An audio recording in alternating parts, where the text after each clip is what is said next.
उत्तर पुराण जी का स्वाध्याय हम सभी कर रहे हैं, आचार्य गुणभद्र जी द्वारा विरचित। मंगलम भगवान वीरो मंगलम गौतमो गणी मंगलम कुंद कुंदाद्यो जैन धर्मोस्तु मंगलम। नमो अरिहंताणम नमो सेताणम नमो आयर्याणम नमो उवज्जायाणम नमो लोये सव्वसाहुणम। पंच परमेष्ठी भगवान की जय। अगले 45 मिनट के लिए सभी प्रकार के पापों का त्याग करके सभी 9 बार नमोकार मंत्र पढ़ लें।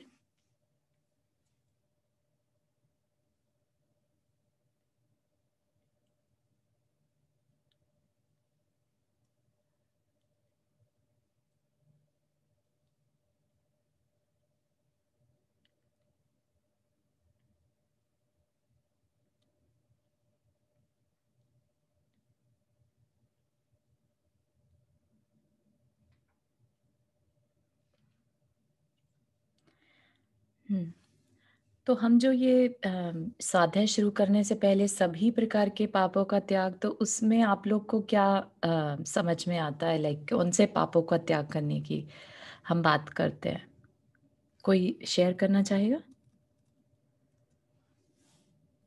मन वचन और काया के पाप, है ना? बिल्कुल सही। मन वचन काया से अकृत कार्य आचौर्य व्रत और वो पांचों है क्या? पांचों पाप, बिल्कुल सही है ना, पांचों पाप। राइट। हम इस टाइम कोई मन वचन हिंसा नहीं काया कर से। रहे। हाँ, हम इस टाइम कोई हिंसा नहीं कर रहे, है ना। हम इस समय कोई झूठ नहीं बोल रहे, हम कोई चोरी नहीं कर रहे, कुशील नहीं कर रहे, परिग्रह नहीं कर रहे। तो हम इजीली पांचों पापों को इतनी देर के लिए तो छोड़ ही सकते हैं। जितनी देर आगे भी कंटिन्यू करें, इसी को छोटे छोटे व्रत नियम कह सकते हैं, है ना। इसी तरह से छोटा छोटा हम कर सकते हैं। जी रीटा जी, आपने हाथ रखिए। हाँ जैसी ने, सॉरी मैं थोड़ी लेट ज्वाइन हुई हूँ, बट मेरे यहाँ गेस्ट आ रहे हैं तो मुझे शायद जल्दी से जाना पड़ेगा। अच्छा। तो कल कल हमने पढ़ा था ना कि देव महावीर स्वामी का जीव जब देव आयु में था, हाँ जी, तो उन्होंने समाधि मरण किया हाँ था। जी, हाँ जी। तो हाँ, मैंने ये क्वेश्चन है ना, कल अपना जो शंका समाधान होता है ना प्रमाण सागर जी महाराज के साथ, अच्छा। हाँ, उनको मैंने ये भेजा। क्वेश्चन पूछा था। अच्छा। तो उनका, क्योंकि हमारी शंका है ना उसके हाँ बारे में, जी, हाँ जी। तो उन्होंने बताया कि हाँ, देव योनि में भी समाधि मरण हो सकता है। समाधि हाँ, मरण का मीनिंग ये मीनिंग। नहीं है कि हम हाँ, चारों प्रकार के आहार का त्याग कर हाँ, दें, हाँ, हाँ, बट सबको क्षमा करे, सबके पास क्षमा मांगे, हाँ, और अपना अपना जो ध्यान है ना वो समता भाव में रखे। बिल्कुल, बहुत अच्छा। देवों को भी ये ना 6 महीने के पहले पता चल जाता है कि उनका अभी आयुष्य खत्म होने वाला है। तो उनको है ना थोड़ा ये होता है ना, क्यूरियोसिटी होती है, कुछ हाँ जी, हाँ जी, कि चिंता अब मैं भी कहाँ होती है। जाऊंगा। हाँ, हाँ, हाँ, तो वो उस वक्त उन्होंने समता धारण की थी, इसीलिए हाँ, उसको समाधि मरण बोलते हैं। हाँ। बहुत सुंदर रीटा जी, बहुत ही सुंदर। एक्चुअली यही मैंने भी जो अपना रिसर्च किया था वो यही है कि देवलोक का शरीर जो है वो कपूर की तरह से उड़ जाता है, ठीक है ना। उनके हाँ। ऐसे कोई प्राण छोड़ने जैसा नहीं है, क्योंकि जैसी एज पूरी हुई उनका शरीर जो है उड़ जाता है। तो उन्हें क्या करना, समाधि एक तरह से शरीर की निश्चलता, है ना। अपने ध्यान की निश्चलता तो वहां कर सकता है ना। वहां पे वो सुख को, जैसे जो शारीरिक सुख है, आहार आदि, उसको छोड़ नहीं सकते, नियम नहीं ले सकते, है ना। नियम नहीं भी ले तो लास्ट के 6 महीने तो वैसे भी इनका कुछ नहीं रहता, बस भगवान की भक्ति और अपना सारा ध्यान किस तरफ लगा दिया, अपने शांत परिणामों की तरफ, है ना। वो ही इनकी समाधि है, या देव गति में। हाँ, बिल्कुल सही। तो बहुत महाराज जी ने वही बताया मेरे को। बहुत सुंदर। या thank thank you you. For asking. Yes, thank you. हाँ, बहुत अच्छा। ठीक है, तो हम सभी ने ये जान लिया कि वो देव होकर भी, है ना, देखो, देव गति में जाकर भी ये नहीं कि भूल जाए सब कुछ, है ना। ये नहीं कि अब तो मुझे मजे करने हैं, जितना भी लंबा समय 13 सागर की आयु। हम लोग पढ़ रहे हैं जैन तत्व विद्या में कि सागर कितना लंबा काल रहता है, असंख्यात असंख्यात वर्ष, है ना। और एक सागर में असंख्यात 24 ही निकल जाए, इतना लंबा समय एक सागर का है। तो 13 सागर की आयु प्रमाण उसने वहां के सुख भोगे और सुख के काल व्यतीत कर समाधि पूर्वक प्राण छोड़े। मतलब वहां पर भी वो ये नहीं भूला कि मैं देव हूँ, बस अब मुझे जो एंजॉय करना है मैं वो करूंगा, और जब मरण का समय आया तो फिर रोने बैठ जाए कि अब ये सुख छूट रहे हैं मुझसे, अब मैं क्या करूं। नहीं, उसने क्या किया, शांत परिणाम कर लिए, है ना। अगर हमें ये पता चल जाए कि हमारा दुख का समय आने वाला है आगे, तो क्या करना, ये चीज हमें सीखनी है, ठीक है ना। दुख के काल का, जैसे कई बार हम एस्ट्रोलॉजर्स को भी फॉलो कर लेते हैं, या कई बार निमित्त ज्ञान से हमें पता चल जाता है कि हमारा बहुत अच्छा समय नहीं आ रहा है, राइट। कि हमें ऐसे कुछ कारण दिखाई दे जाते हैं कि नहीं ठीक है समय, तो क्या करना, ऐसे काल में और शांत परिणाम कर लेना, है ना। भक्ति भाव जितना हो सके, भक्ति पूजा आदि करना, पुण्य इकट्ठा करना जितना पॉसिबल हो सके। उससे क्या होगा, दुख तो आना ही है ना, क्योंकि वो तुम्हारे कर्म का उदय आ रहा है। जैसे एस्ट्रोलॉजी है तो वो ग्रह बता रहे हैं कि भाई खराब समय आ रहा है, राइट। 7:30 सबने सुना होगा, तो खराब समय आ रहा है, ठीक है, मान लिया। लेकिन अब क्या करें, हाव हाव करें उसमें कि क्या कर सकते हैं बेस्ट अपने लिए, राइट। उस दुख के काल को शांति से निकालने का प्रयत्न करना चाहिए। सुख में तो सब मगन हो जाते हैं, भूल जाते हैं सब कुछ कि हम ये जो सुख भोग रहे हैं ये भी टिकने वाला नहीं है ना। सुख भोगते समय अगर हमें ये बात ध्यान आ जाए कि ये लंबा चलने वाला नहीं है, ये भी छूटने वाला है सुख भी, तो भी हमें लगेगा कि हम अपने कल्याण के बारे में सोचें।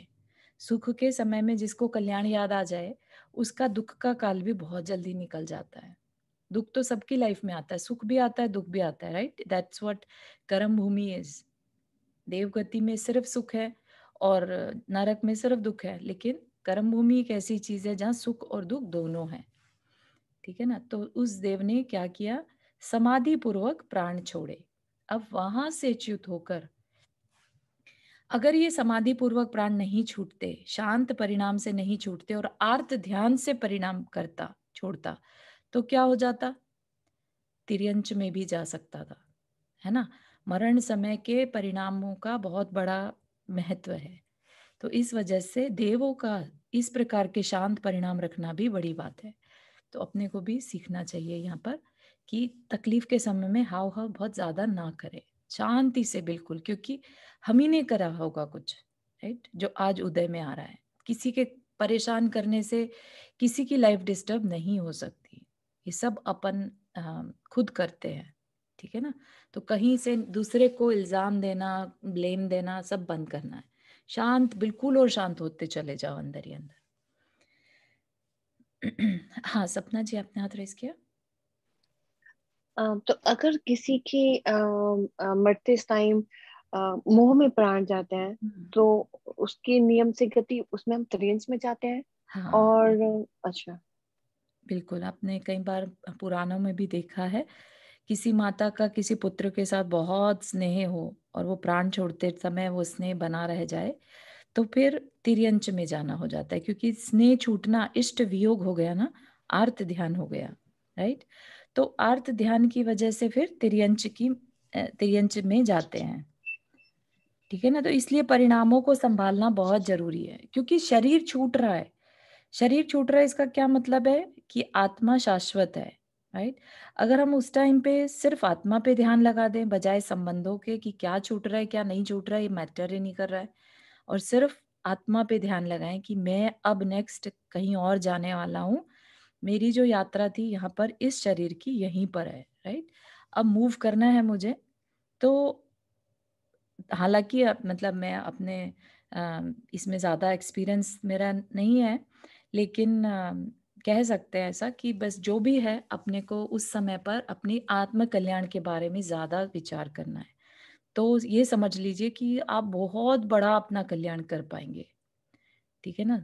बहुत बड़ी चीज है प्राण छोड़ते टाइम प्राणों अपने भावों को संभालना, बहुत बड़ी बात है। बट वही मुश्किल होता है, राइट। जब मेरी मॉम एक्सपायर हुई तो she was like on the ventilator and might be she was just waiting for me. और मैं जैसे मैं पहुंची हूँ और मैंने उनका जैसे ऊपर हाथ फेरा है, अच्छा। और उनकी जैसे आंखों से आंसू निकले, और आई थिंक मैं अपने मतलब पहुंची भी नहीं होंगी और शी पास्ड अवे। समझ आ गया। तो मुझे लगता है कि शायद ऐसे में, जबकि शी वॉज वेरी रिलीजियस, बहुत अच्छा फॉलो अप करती थी, लेकिन फिर भी मरते टाइम ऐसे भाव रहे, तो पता हाँ नहीं कैसे। नहीं आप उनके लिए दुखी नहीं हुई आज, एज यू सेड कि रिलीजियस थी, राइट। कई बार जैसे होता ना कि समय से पहले बस अपने रिश्तेदारों को देख लेना, उनसे अंदर ही अंदर हो सकता है क्षमा मांग लियो उन्होंने, राइट। तो कुछ भी हो सकता है उनकी भाव दशा, जब तक वो बोले नहीं कुछ। तो इसलिए आप अजम्पशन कुछ मत लगाइए कि वो किस गति में गई होंगी, अच्छा ही रहा होगा क्योंकि वो रिलीजियस थी, है ना। पहले भी आयु बांधते हैं ना, कौन से इसमें क्या हाँ वही जैसे पहले भी परिणाम किए बात रखी हो, होंगे। जरूरी नहीं है बिल्कुल लास्ट मिनट पे, लेकिन जैसा आपने बोला रिलीजियस थी तो हो सकता है अपने परिवारजनों को देख कर बस उन्होंने क्षमा मांग ली हो और शांत होके प्राण छोड़े, है ना। तो और शांतिनाथ भगवान के चरित्र में आता है कि जब वो उन्होंने उनको उनके बच्चों ने वैराग ले लिया था तो उन्होंने विषफल खा लिए थे। हाँ अमित गत्ते जो हाँ चार लोग हाँ थे ना, हाँ दो हाँ दो हाँ पुरुष दो स्त्रियां, और वो हाँ भोग भूमि में गए थे, तो तो फिर ऐसा नहीं, भी कुछ उन्होंने, नहीं कह हाँ सकते हाँ किसी भी बिल्कुल बिल्कुल। परिणाम देखो उनके अंदर के कैसे थे तो वो हम नहीं जान सकते ना। तो आप बिल्कुल इस पे विकल्प नहीं करिएगा कि वो किस गति में गए होंगे। मतलब कई लोग का क्लियर दिखता है कि ठीक है इनका तो मरते समय इन्होंने सब कुछ त्याग दिया था और भगवान का नाम ले रही थी, तो कह सकते हैं नियम से देवगति में ही गए होंगे। लेकिन जो शांत होके बिल्कुल और परिणाम से शरीर त्याग देते हैं तो उनके लिए भी विकल्प नहीं करना चाहिए अपने को। हाँ ओके भूमिका, थैंक यू। हाँ भूमिका जी आपने हाथ रेस किया। हाँ चाचा जी ने जी तो जी अगर नरक गति का आयु बंद हो जाए पहले और जी फिर आप समाधि मरण करो, तब तब क्या गति मिलती है? तब फिर नरक गति ही मिलेगी क्योंकि आपकी आयु बंद तो हो गई, बट आप हाँ समाधि। हाँ जैसा आपने बोला आयु बंद कर लिया हो नरक का, है ना, तो इसका मतलब उन्होंने बहुत बहुत हिंसा के कार्य किए होंगे, बहुत आरंभ किया होगा, बहुत पापों में लगे होंगे, राइट। तभी तो कोई नरक आयु का बंद करेगा। फिर समाधि ले पाना पंचम काल में तो बहुत मुश्किल है, जिसके नरक आयु का बंद हो गया हो उसके परिणाम, इसका मतलब पूरा लाइफ मतलब उसने बहुत खराब परिणाम किए, ठीक है ना। समाधि के लिए तो बहुत प्रैक्टिस और बहुत शांत परिणाम चाहिए, सब चीज से मोह छोड़ पाना, इट्स अ मिरेकल, ठीक है ना। वो तभी हो पाएगा समाधि पूर्वक मरण करके। यस नरक आयु का बंद किया तो वो तो है, उसमें अपनी वो जो जितने साल बिताने हैं, राइट, वो कम कर सकते, जैसे राजा सैनिक ने किया। नरक आयु का बंद करने के बाद उन्होंने सम्यक दर्शन प्राप्त कर लिया और साधु की वैयावृत्ति आदि करके प्रायश्चित करा उन्होंने, तब भी नरक आयु का बंद नहीं खत्म कर पाए, है ना। तो तीसरे तो जैसे अंजन चोर थे तो उन्होंने भी तो पूरी जिंदगी चोरी की, राइट। फिर हाँ एंड में उनको जो भी मंत्र मिला हाँ नमोरिया तो हाँ उन्होंने किया। बिल्कुल तो पूरे जीवन में उन्होंने गलत काम किया, राइट। बट अब हमें नहीं पता कि उनका आयु बंद हुआ था उस टाइम पे कि नहीं हुआ था। हाँ हाँ हाँ। बट तो अंजन चोर के बारे में एज आई सेड कि पंचम काल में बहुत मुश्किल है, अंजन चोर का काल डिफरेंट था। और दूसरी बात कि अंजन चोर एक राजा के पुत्र थे, ठीक है, उनको लत लग गई थी वैश्यागमन की, है ना, तो विच इज पाप है एक्चुअली, यस यू राइट।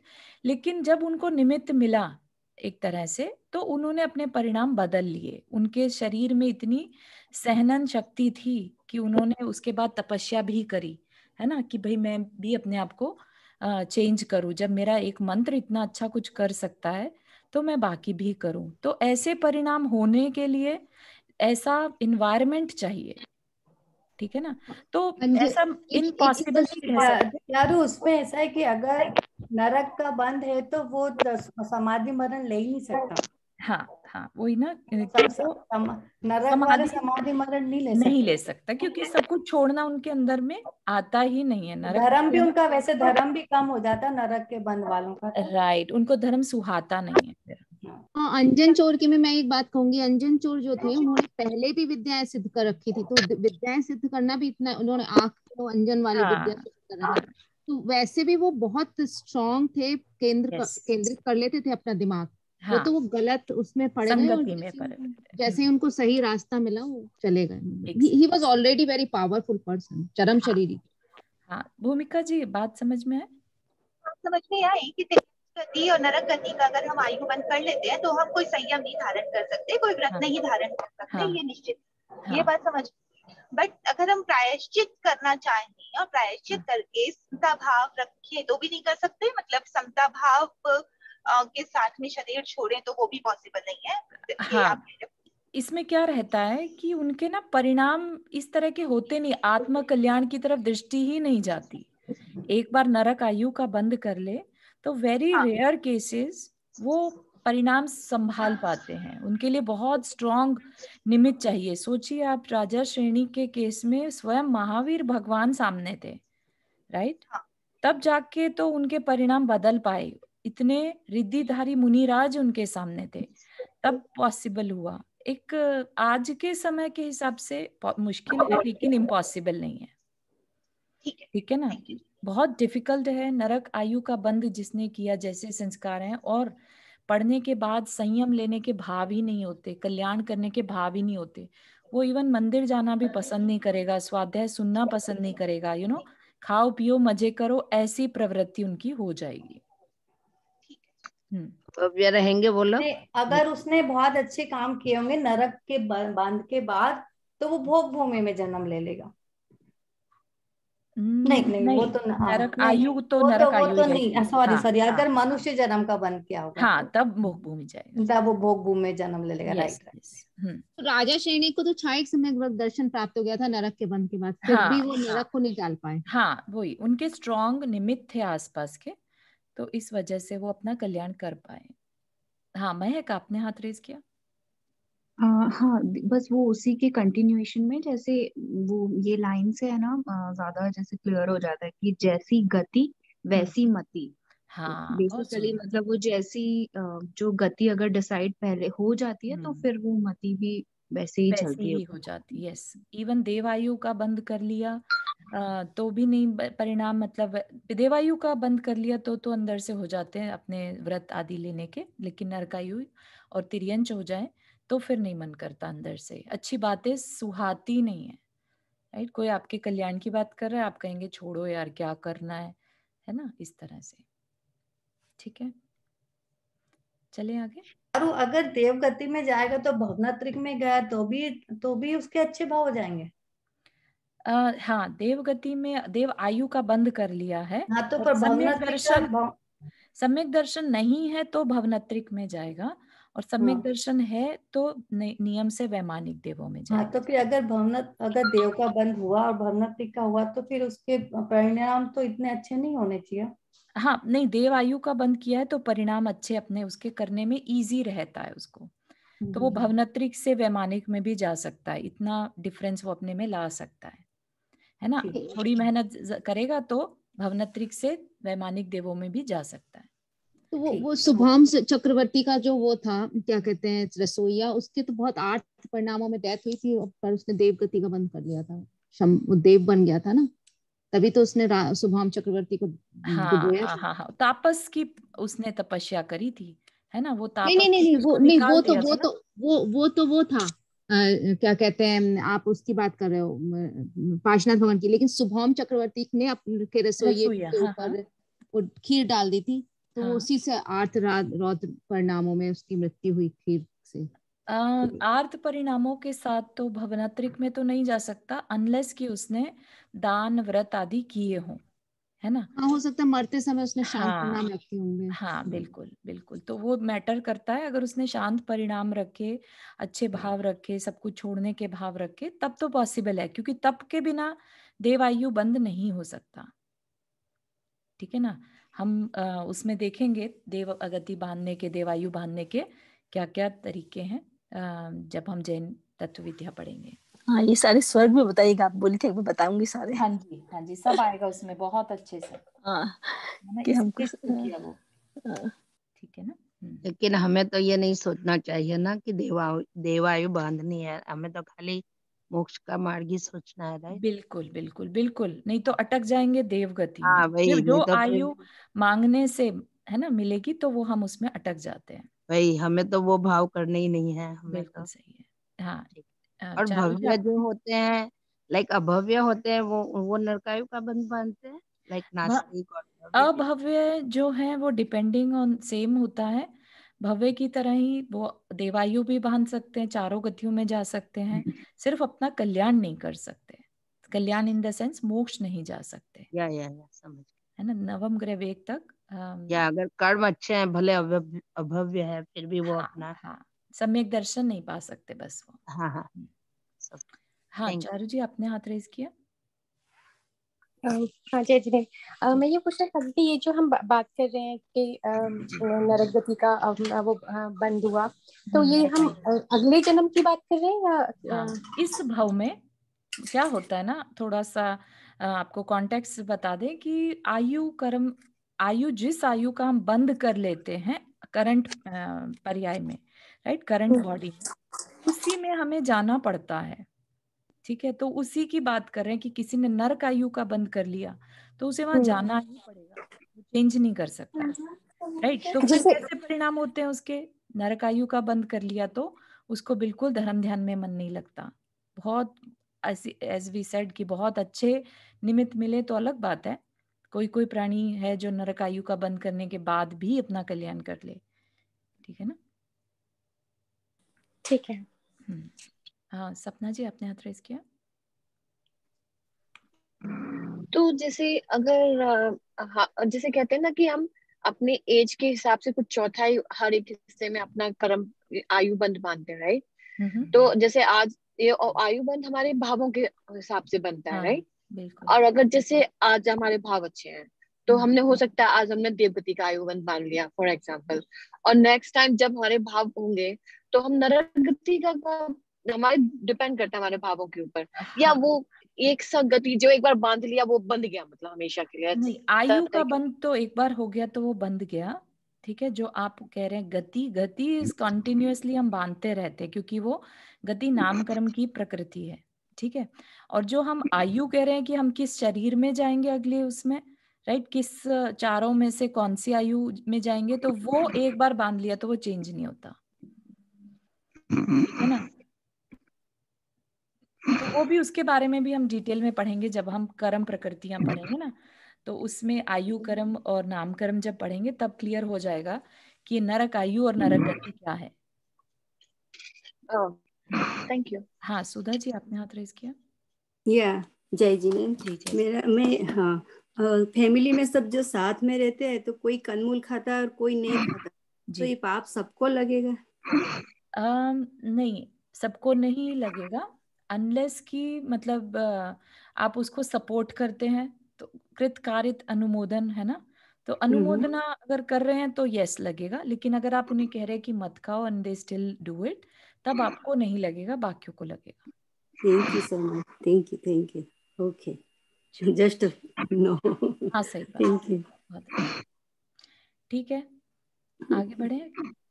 हाँ, तो क्या हुआ, वहां से च्युत होकर वह इसी जम्बूद्वीप के कौशल देश संबंधी साकेत नगर के स्वामी राजा वज्रसेन की शीलवती रानी से अपने स्वाभाविक गुणों के द्वारा सबको हर्षित करने वाला हरिशेन नाम का पुत्र हुआ। ठीक है, तो वहां से देव गति से आके वहां से च्युत होके हरिशेन नाम का राजकुमार बना। उसने कुलवधू के समान राज्य लक्ष्मी अपने वश कर ली। अंत में उसने सारहीन माला के समान वह समस्त लक्ष्मी छोड़ दी और उत्तम व्रत तथा उत्तम शास्त्र ज्ञान से सुशोभित श्री श्रुत सागर नाम के सद्गुरु के पास जाकर दीक्षा धारण कर ली। जिसके व्रत निरंतर बढ़ रहे हैं, ऐसा हरिशेन आयु का अंत होने पर महाशुक्र स्वर्ग में देव उत्पन्न हुआ। वहां वह 16 सागर की आयु प्रमाण उत्तम सुख भोगता रहा। जिस प्रकार उदित हुआ सूर्य अस्त हो जाता है, उसी प्रकार वह देव भी अंत काल को प्राप्त हुआ, मतलब वहां से च्युत हो गया और वहां से चयकर खातकी खंड द्वीप की पूर्व दिशा संबंधी विदेह क्षेत्र के पूर्व भाग में स्थित पुष्कलावती देश की पुंडरीकिनी नगरी में राजा सुमित्र और उनकी मनोरमा नाम की रानी से प्रिय मित्र नाम का पुत्र हुआ। ठीक है, तो इतना अब उसकी आत्मा क्या कर रही है, कहाँ तो वो शेर था, है ना, और शेर से अब क्या है, यहाँ पर सब जगह पर सोल सेम है, राइट, अंदर की सोल सेम है, बाहर का शरीर बदल रहा है, राइट। और शरीर बदलने में भी पहले कहाँ जा रहा था, कभी ब्राह्मण बन जाता था, कभी नरक में गया, कभी शेर बना, कभी, है ना। और जी रेखा जी आपने हाथ रेज किया। अरे चारू, ये कौन सा भाव चल रहा है? एक्चुअली कल मेरा मिस हुआ था, इसके लिए। ये सिंह की पर्याय के बाद उनके 10 भाव हुए थे। हाँ, तो हाँ, ये कौन सा वाला है? हाँ, तो ये वाला अभी हमने ऑलरेडी देख लिया कि पहले तो हरिशेन नाम का पुत्र हुआ, राइट। पहले तो देव हुए, सिंह से देव हुए, देव से फिर हरिशेन हुए, राइट। फिर उसके बाद दीक्षा लेकर फिर से देव हुए, और फिर अब देवगति से प्रिय मित्र बने। ठीक है, तो ये 5वां हो गया। Thank you. तो प्रिय मित्र नाम का पुत्र हुआ, और कहाँ का, घातकी खंड का। ठीक है, और इसमें क्या किया उन्होंने, चक्रवर्ती पद को भी प्राप्त किया। वह पुत्र नीति रूपी आभूषणों से विभूषित था। उसने अपने नाम से ही समस्त शत्रुओं को नम्रीभूत कर दिया था, तथा चक्रवर्ती का पद प्राप्त कर समस्त प्रकार के भोगों का उपभोग किया था। ठीक है, तो एक ही जीव है और वो सारे तीनों लोकों में घूम रहा है।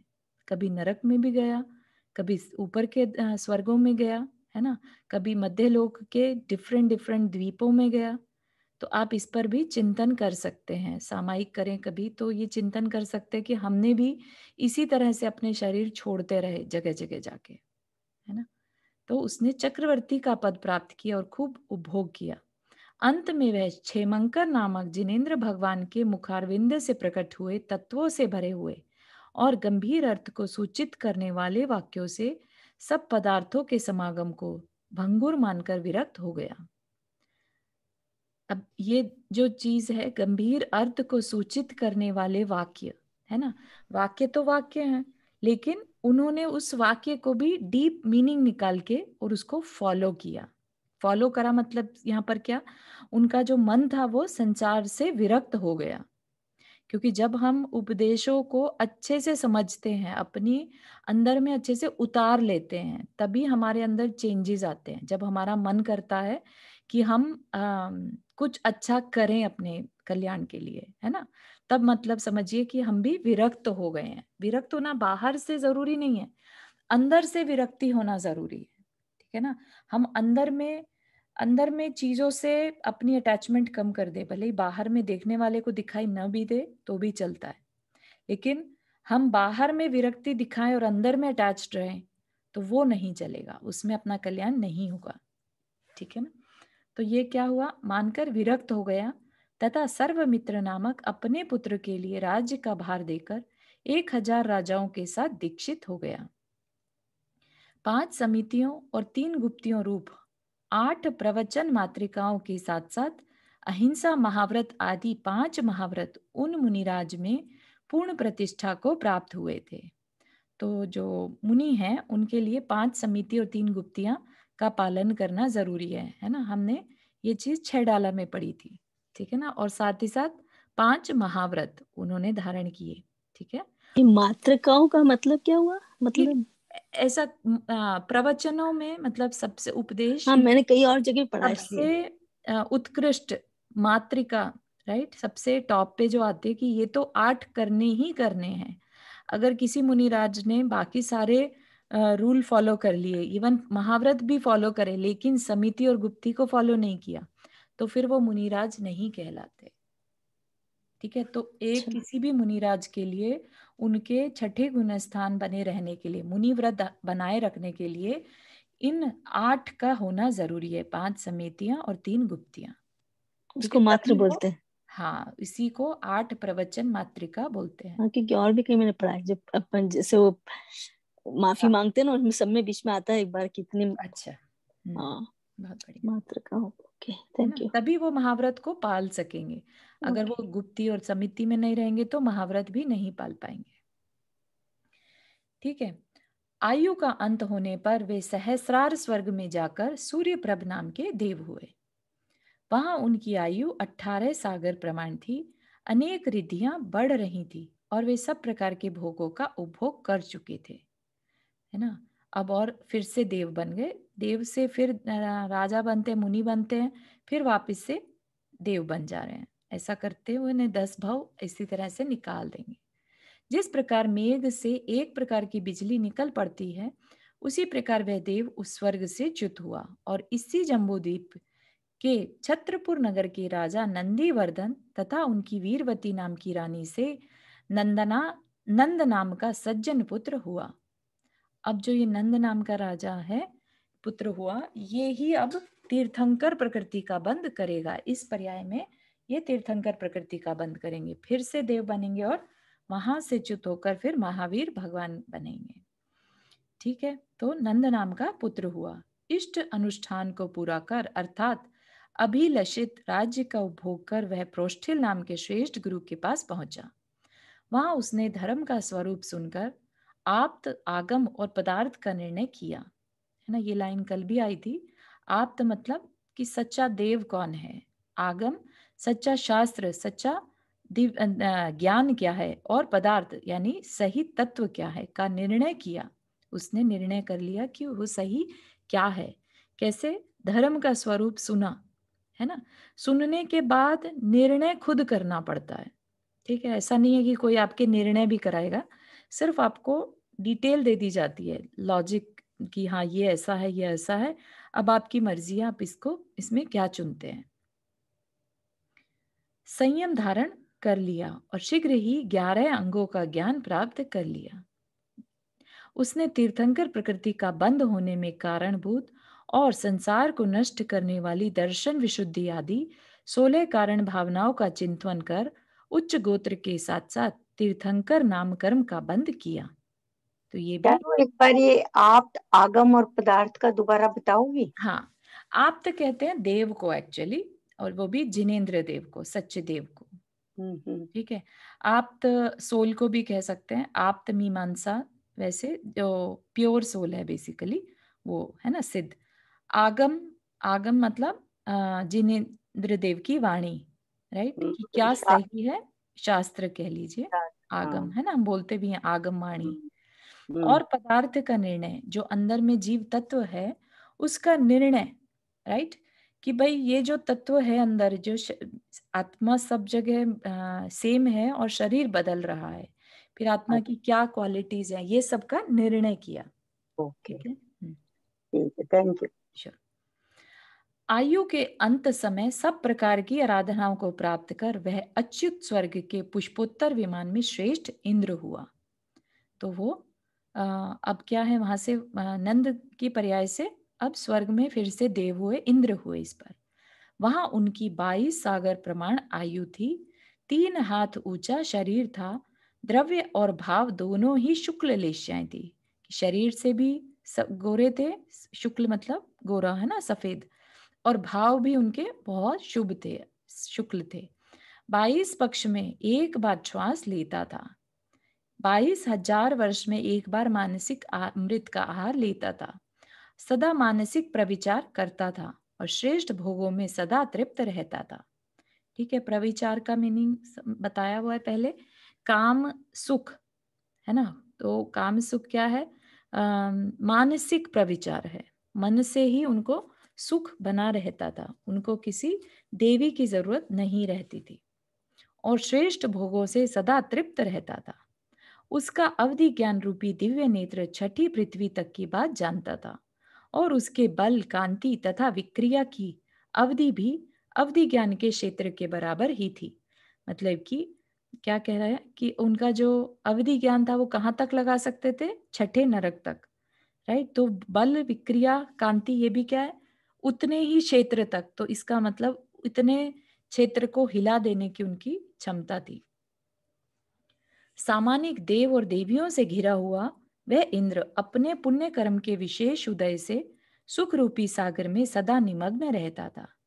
जब उसकी आयु 6 माह की बाकी रह गई और वह स्वर्ग से आने को उद्यत हुआ, तब इसी भरत क्षेत्र के विदेह नामक देश संबंधी कुंडपुर नगर के राजा सिद्धार्थ के भवन के आंगन में प्रतिदिन 7.5 करोड़ रत्नों की बड़ी मोटी धारा बरसने लगी, है ना। और कितने टाइम तक बरसी है?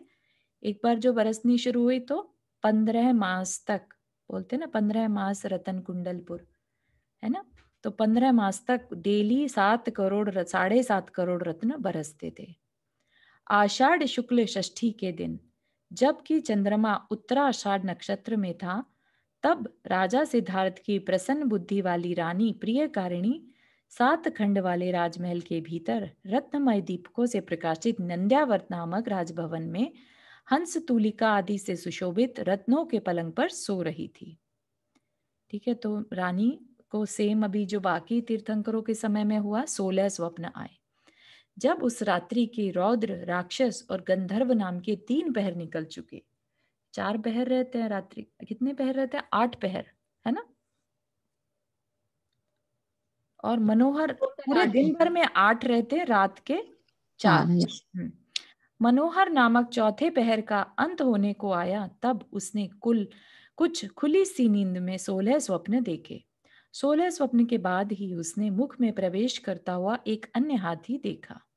तदनंतर सवेरे के समय बजने वाले नगाड़ों की आवाज से तथा चारण और मागध जनों के द्वारा पढ़े हुए मंगल पाठों से वह जाग उठी और शीघ्र ही स्नान कर पवित्र वस्त्र आभूषण पहन महाराज सिद्धार्थ के समीप गई। वहां नमस्कार कर वह महाराज के द्वारा दिए हुए अर्धासन पर विराजमान हुई और यथाक्रम से स्वप्न सुनाने लगी। महाराज ने भी उसे यथाक्रम से स्वप्नों का होनहार फल बतलाया।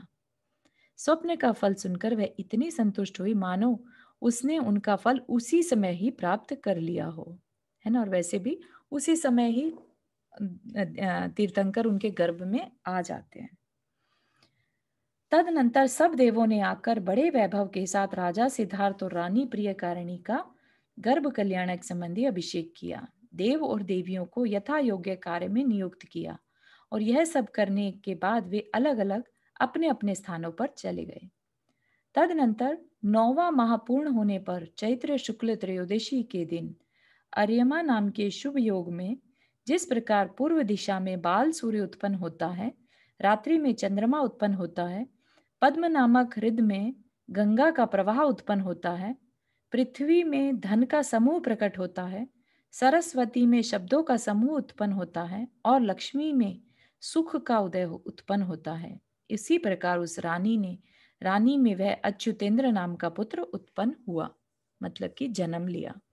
वह पुत्र अपने कुल का आभूषण था, शील का बड़ा भारी घर था, गुण रूपी रत्नों की खान था, प्रसिद्ध लक्ष्मी का आधार था, बंधु रूपी कमलों को विकसित करने के लिए सूर्य था, 3 लोकों का नायक था, मोक्ष का सुख देने वाला था, समस्त प्राणियों की रक्षा करने वाला था, सूर्य के समान कांति वाला था, संसार को नष्ट करने वाला था, कर्म रूपी शत्रु के मर्म को भेद करने वाला था, धर्म रूपी तीर्थ का भार धारण करने वाला था, निर्मल था, सुख का सागर था और लोक तथा अलोक को प्रकाशित करने के लिए एक सूर्य के समान था। अगर इनमें से कोई भी बात नहीं समझ में आई तो फील फ्री टू आस्क। ठीक है, मेरे को एक क्वेश्चन है।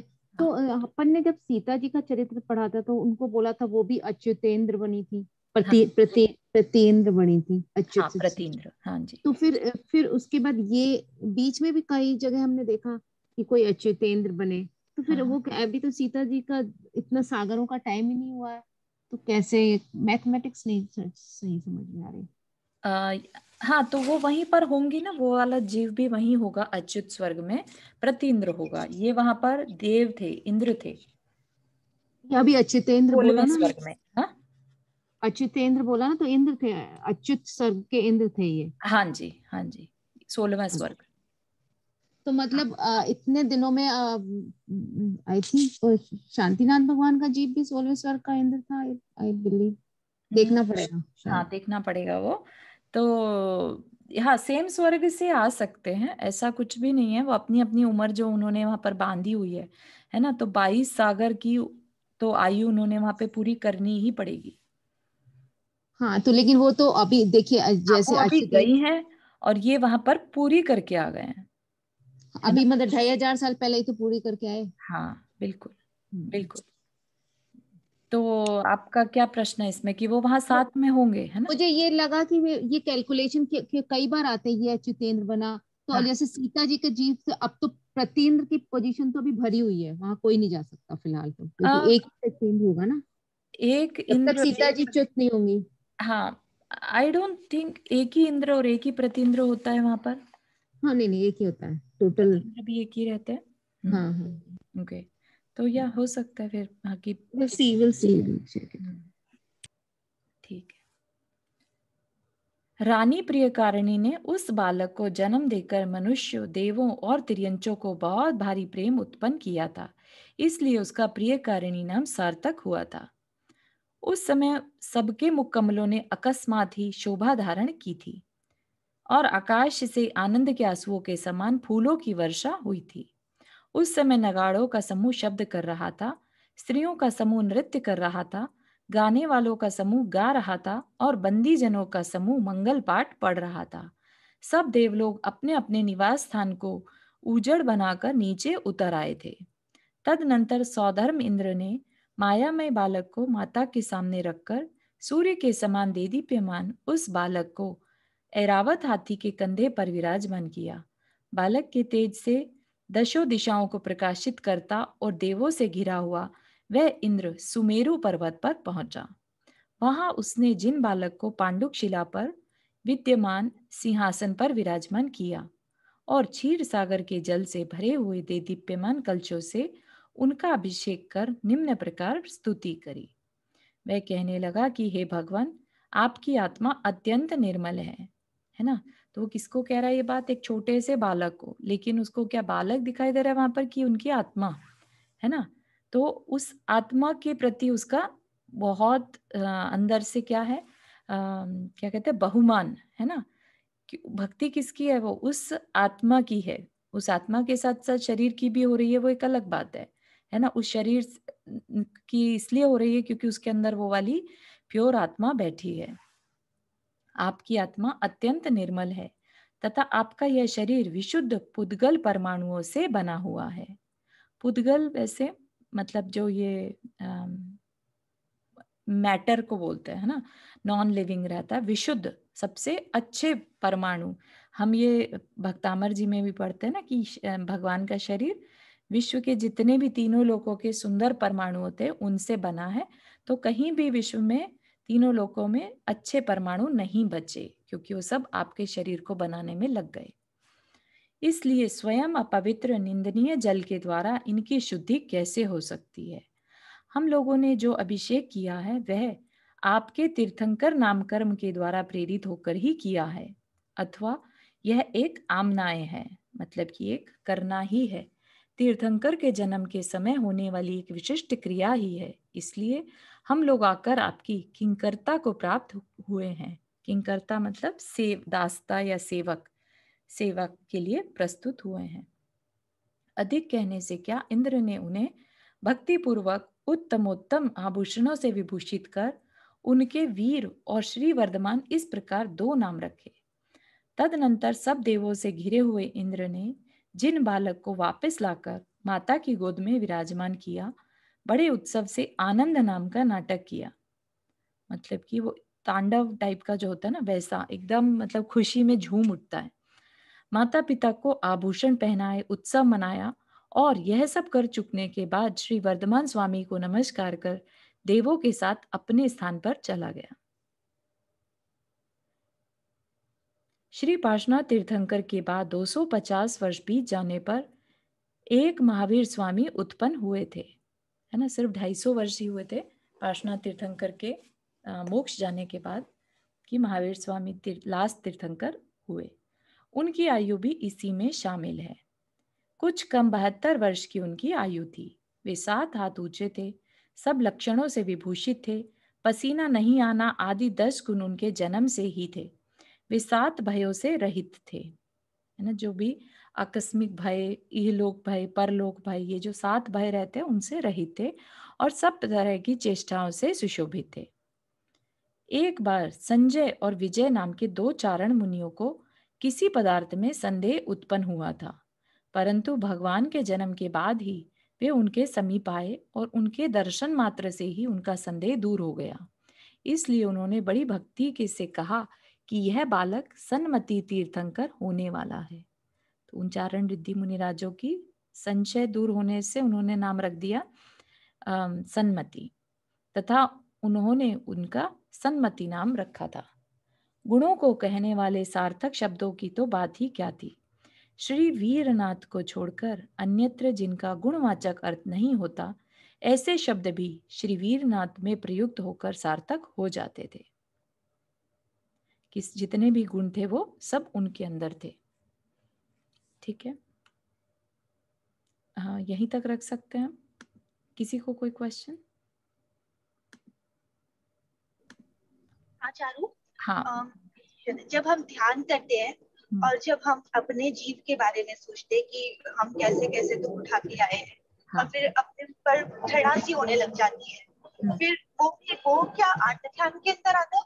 नहीं, बिल्कुल भी नहीं, क्योंकि वो घृणा नहीं है, बेसिकली वो संसार से भय है ना, कि हमने कैसा, तो हम उसी के बाद ही अंदर से फिर प्रायश्चित के भाव आते हैं कि भाई अब जितना भी मैंने कुछ कर लिया, जिस भी गति से मैं आया, मैंने उस टाइम अज्ञानता में जो भी किया, राइट, तभी अंदर से प्रायश्चित के भाव आते हैं। तो ये बहुत सुंदर भाव है। इनफैक्ट ये आर्त ध्यान की कैटेगरी में नहीं आता, क्योंकि इसमें आप सोचिए कहीं पर भी इष्ट वियोग, राइट, या अनिष्ट संयोग वाली बात नहीं है। ये तो आप एक विचार कर रहे हैं, ध्यान है, ठीक है ना। ध्यान इन द सेंस धर्म ध्यान है कि आप कहाँ कहाँ से आए हैं, राइट, किस से कर्मों को भोग कर आए हैं, ठीक है ना। तो ये धर्म ध्यान की कैटेगरी में आता है, तो इससे तो पुण्य ही बनता है।